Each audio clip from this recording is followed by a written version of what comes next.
Assalamualaikum warahmatullahi wabarakatuh. Selamat pagi.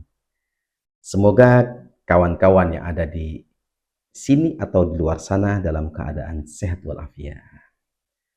Nah, kita sambil santai-santai saja ya teman-teman.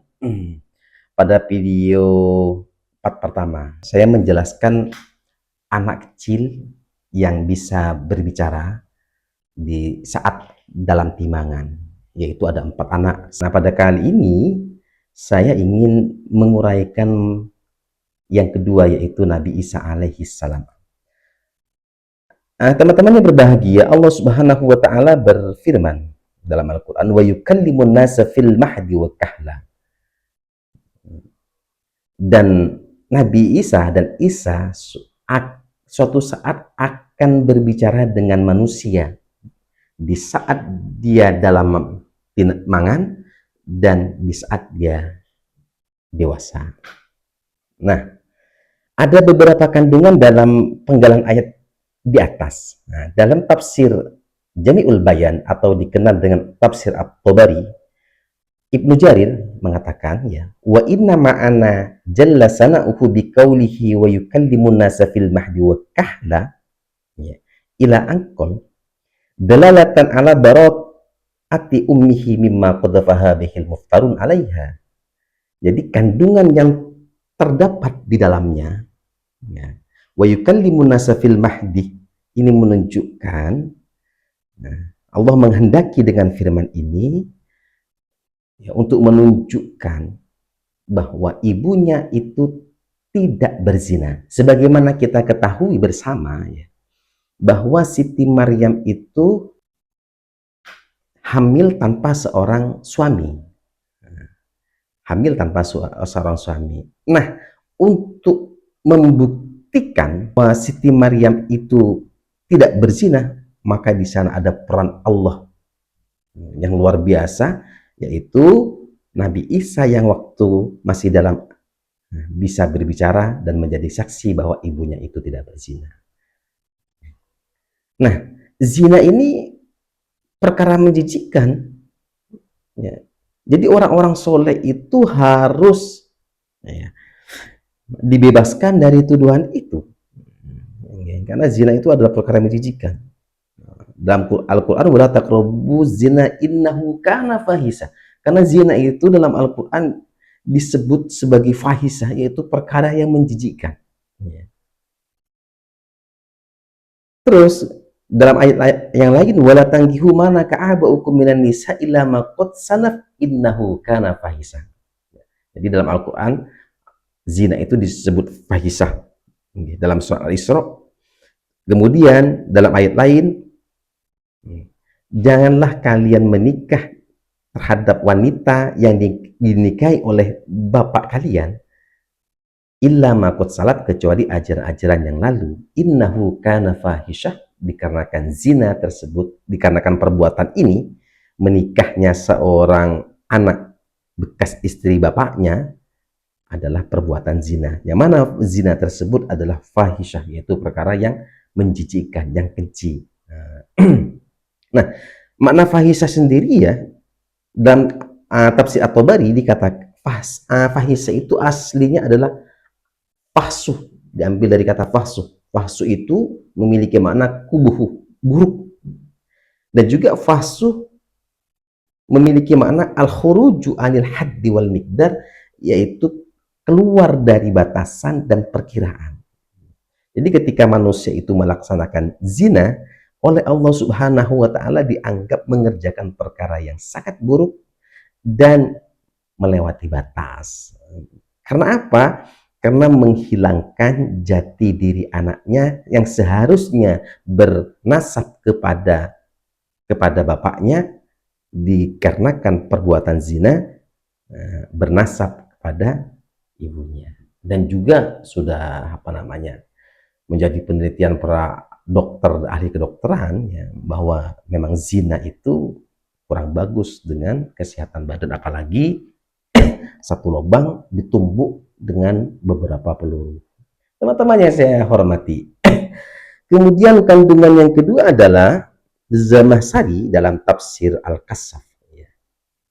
Dan ini banyak ditukil oleh para mufassirin yang lain. Redaksi fil mahdi wa kahla wa yukallimun nasa fil mahdi wa kahla ini menunjukkan bahwa gaya berbicaranya Nabi Isa alaihi salam baik dalam ketika masih bayi dan dewasa itu sama.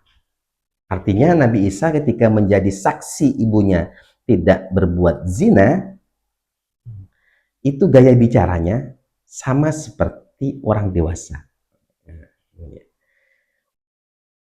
Dalam Zamakhsyari ya, dalam tafsir Al-Kasyaf, maknahu yukallimun nas fi hatainil halataini kalamal anbiya. Jadi Nabi Isa alaihissalam itu berbicara model seperti kalamnya para nabi, min wairi tafawutin, tanpa ada perbedaan baina halit tufulati ketika dia masih kecil, wa halil kuhulah ketika menginjak dewasa. Jadi kahulah itu adalah orang yang umurnya lebih dari 30 tahun, berarti 31 ke atas sampai 40. Nah, kalau 40 itu namanya syaihu, kalau perempuan syaihoh. Jadi syekh itu adalah dalam kitab-kitab fikih diperuntukkan bagi orang yang umurnya sudah 40 atau orang yang masih muda tapi dia memiliki pemikiran dewasa dan dituakan oleh masyarakat sekitar. Jadi sudah pemikirannya tua. Tapi kalau dalam segi umur, kalau tinjauan dari segi umur, bukan dalam segi kepribadian, syekh itu adalah umur 40. Kalau kahul itu umur di antara 30 sampai 40. Kemudian yang ketiga adalah kandungan yang ketiga. Az-Zajjaj berkata, dalam ini juga ada informasi, kabar gembira bahwa Nabi Isa alaihi salam itu akan berusia panjang, artinya tidak mati, tidak wafat di saat bayi.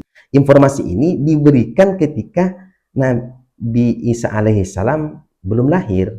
Ketika Siti Maryam itu ketika Siti Maryam itu hamil, dia bersedih kok bisa hamil tanpa suami, kemudian Allah Subhanahu wa taala memberi kabar gembira. Teman-teman yang berbahagia, sebelum ayat ini ya, redaksinya adalah ya Maryamu innallaha yubashshiruki bikalimatin min husmuhul masih ibnu Maryam. Wahai Maryam, sesungguhnya Allah yubashshiruki memberi kabar gembira di kalimatin dengan kalimat. Nah, yang dimaksud kalimat di sini adalah kelahiran Nabi Isa. Minhu yang datang dari Allah, ismuhu adapun nama dari anak tersebut Al-Masihu Isa bin Maryam, yaitu Masih ibnu Maryam.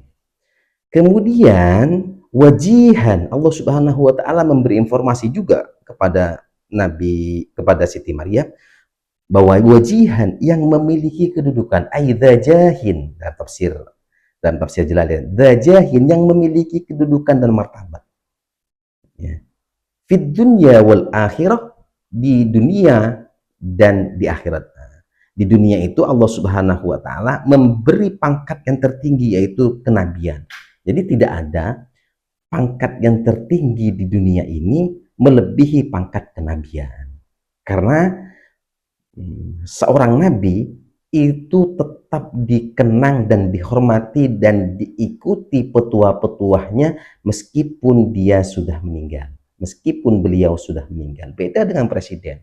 Presiden itu jauh di bawah kenabian, karena ketika sudah mati, ganti presiden, ganti peraturan. Nah, gitu ya teman-teman. Jadi an-nubuwah itu adalah tingkatan yang tertinggi, adalah derajat yang tertinggi. Status sosial di masyarakat yang tertinggi adalah kenabian, dan itu dicintai, seperti Nabi kita Muhammad SAW. Sampai saat ini kita bersolawat kepada Nabi. Okay.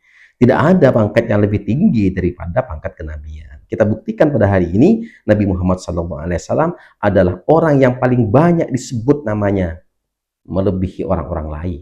Terus wal akhirat, dan akhirat yaitu dengan memberi syafaat. Ya. Wad darajatil ula, dan derajat yang sangat luhur. Wa minal muqarrabin, dan Nabi Isa tersebut termasuk dari orang-orang yang didekatkan kepada Allah Subhanahu wa taala. Teman-teman yang berbahagia, mungkin cukup sampai di sini. Kita lanjut pada part-part yang berikutnya, pada edisi-edisi berikutnya. Ini saya terus terang masih canggung dan grogi untuk berbicara di depan umum. Terima kasih telah menonton. Assalamualaikum warahmatullahi wabarakatuh.